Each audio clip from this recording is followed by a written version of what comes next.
Hello and welcome to my Game Week 10 predictions for the Premier League. Last week I got 5 points, taking me to a total of 46 points. This week we're going to kick off with Crystal Palace versus Brentford. So Crystal Palace faced Arsenal last week and they looked pretty good in the midfield, especially.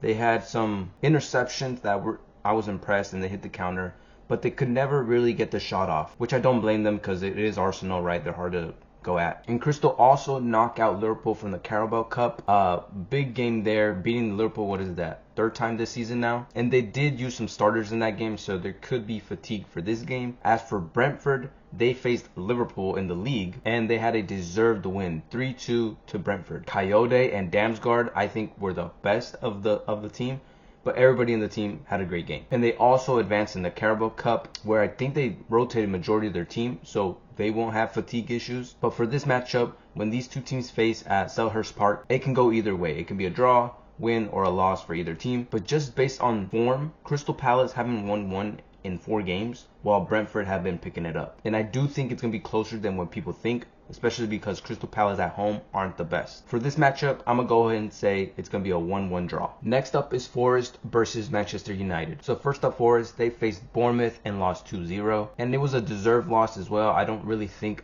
they had a chance. Second half, they did pick it up in terms of just what they were creating, but it was never enough for a goal. As for Manchester United, they played Brighton, and it was a tremendous game for them. They continued their win streak to 3 games now, and it looks like their new signings, the front 3, are coming to form. Cunha and Wemu looked great this game, and Wemu getting 2 goals. Cunha, just people were saying he was the best player of the game. As Sesko, he had few moments, but even with those few moments, he looks good. And when these two teams face in the City Ground, there usually is a winner. There's usually no draw, or at least in the recent games. And Forest at home is one of the worst teams at home.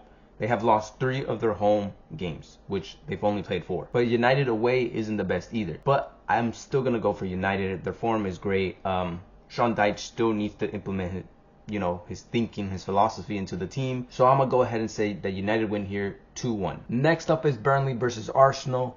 Burnley faced Wolves last week. I expected them to lose. They actually got their first points away from home. So good on them. And it came with Fleming. He was their starter last season, but he's been benched for Foster, who also got a goal. And as for Arsenal, they are looking like they're making a serious push to break that 15-goal record that Chelsea set. If they continue at the rate they're going, they will only concede 12 goals by the end of the season. But let's talk about this game. They had a better second half. First half, it wasn't the best, but that's where they got the goal through Eze, who scores his first goal. And it was almost like predictable that he was going to get his goal in this game against his old team. But yeah, they also advanced in the Carabao Cup, beating Brighton. And in both games, they kept a clean sheet. And I think that will continue here. Just, come on, it's Burnley, Arsenal. I think Arsenal are going to win here 2-0. Next up is Brighton versus Leeds. Brighton, they lost to Manchester United. And to me, Brighton just looked like the median team. They look like they're going to finish right in the middle of the table, which makes it very hard to predict them. But yeah, I think Brighton need to shake things up, which they did for the Carabao Cup. And I like the looks, or how Simas, their Greek striker, was playing. But yeah, overall, I think they need to change things up because they go into every game looking like they could do anything, win, loss, or draw the game. As for Leeds, they get another win at home, and it was just too easy for them. It was too easy to score against West Ham. At this point, West Ham is just 3 points. But yeah, when these two teams face at the Amex Stadium, Brighton usually pick up all the points, or they get the points, right? There's usually a draw or they win. So I'm going to keep that trend going, and I'm going to say that Brighton actually pick up all 3 points with a 2-1 win to Brighton. Next up is Fulham versus Wolves. Fulham, they faced Newcastle, which they had a fairly good game against, but I think ultimately they lost the midfield battle against them, which led to their loss. And that is now 4 losses in a row in the Premier League, so they need to shake things up as well. As for Wolves, they're just in a relegation battle at this point. They got to accept it. Awful defending from them. And when they do have chances up top, it's very wasteful. And they're also knocked out the Carabao Cup to Chelsea in a 4-3 game. I don't know how Chelsea allowed 3 to go in. But yeah, they are another team that need to shake things up as well. And when these two teams face at the Craven Cottage, it can go either way. Either team can win, and then it can end in a draw. But considering the fact that Wolves is one of the worst teams away from home, and they barely score away from home as well, they only have 1 goal in 4 games away from home in the Prem, I'm going to have to give it to Fulham.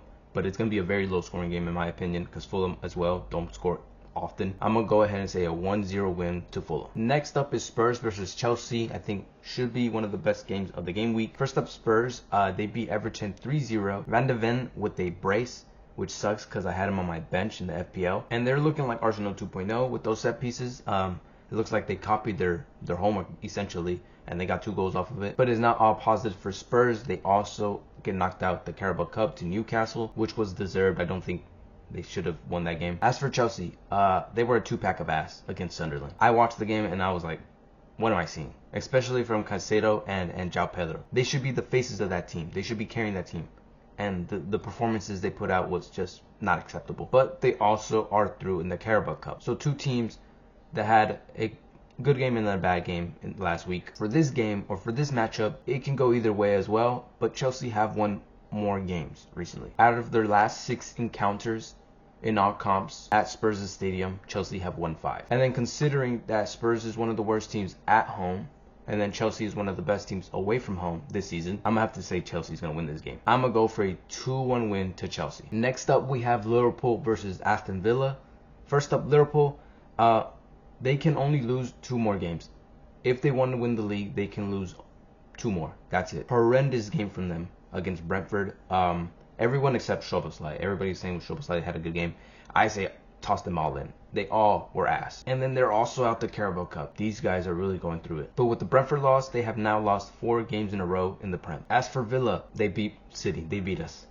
Solid defense from them. They sat back. They got their goal and then they sat back. Kamara and Onana, great duo in midfield. Very, very good. Kamara is someone I wanted for City when Rodri went down. But yeah, we didn't go for it, of course. But yeah, for Villa, that is 4 in a row now that they have won in the Premier League. So these 2 teams are in complete different forms. But when these 2 teams face at the Anfield, Liverpool usually get the better of them. But this time around, the way things are going, I don't think they win. I'm going to go for a 1-1 draw. I think Liverpool will change something, will get something, but it won't be their win. Next up is West Ham versus Newcastle. West Ham continue their horrendous form, losing to Leeds. Defending crosses for them is a nightmare. They can't do it. And they are also another team in the relegation battle, which is crazy to say considering their recent success, right? Getting top 6 or top 7, whatever it was, and then winning the Conference League, and now you're going to relegate. As for Newcastle, they had a good game against Fulham, and it looks like things are starting to connect for them, which showed in the Spurs game where they knocked out Spurs in the Carabao Cup. So it's looking good for Newcastle. When these 2 teams face at the London Stadium, Newcastle have been getting the better of West Ham. And then considering their forms at home, West Ham is the worst team in terms of home form, while Newcastle isn't the best away from home. They haven't won a game. They've drawn 3 and then they lost 1. But West Ham is just they're awful. Newcastle has to win this game, and I think comfortably as well. I'm gonna go ahead and say that Newcastle win this game 3-1. Next up is Manchester City versus Bournemouth. So City, we lost to Aston Villa, and I think it was mostly due because of the lineup. I think that's the wrong lineup to put out. Savinho and Oscar Bob. I have not been liking their games. I know people have been liking Oscar Bob. I have not been liking him. And then Reinders in the DM. We should have played Nico Gonzalez in there. He's our only DM. Why not play him? But it's not all doom and gloom for us, right? We advanced in the Carabao Cup, not with ease, but we still struggled against Swansea. But one thing we learned is that Cherki needs to start. Cherki looks like someone that our team was depending on in that game. He was the only one really creating anything, trying to do some creative passes, trying to open up play, trying to score. He did score. So I do think he needs to start playing in the Prem. As for Bournemouth, they beat Forest 2-0 from an Olympico from Tavernier. Olympico goal from the corner. And then Krupi with another goal.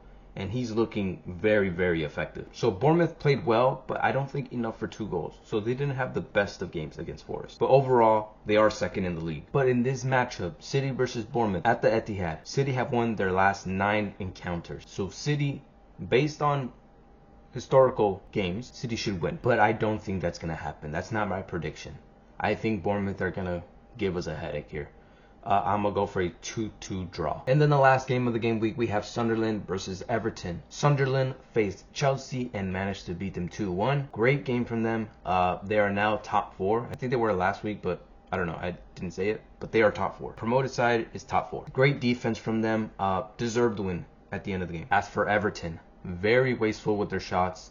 against Spurs, concede 3 headers, so aerially they look pretty weak, and that is actually their first defeat at this new stadium. Another statistic for Everton, they failed to score in 3 of their last 5 games. So Everton are struggling. They are struggling right now, while Sunderland, they are performing. So I do think, especially at home, Sunderland is going to win here, which I think is the first time I've predicted a Sunderland win, which is pretty bad considering they are 4th. But yeah, Sunderland, I think, win this game 1-0. So those are my predictions for game week 10. Tell me what you guys think in the comments. Leave a like and subscribe.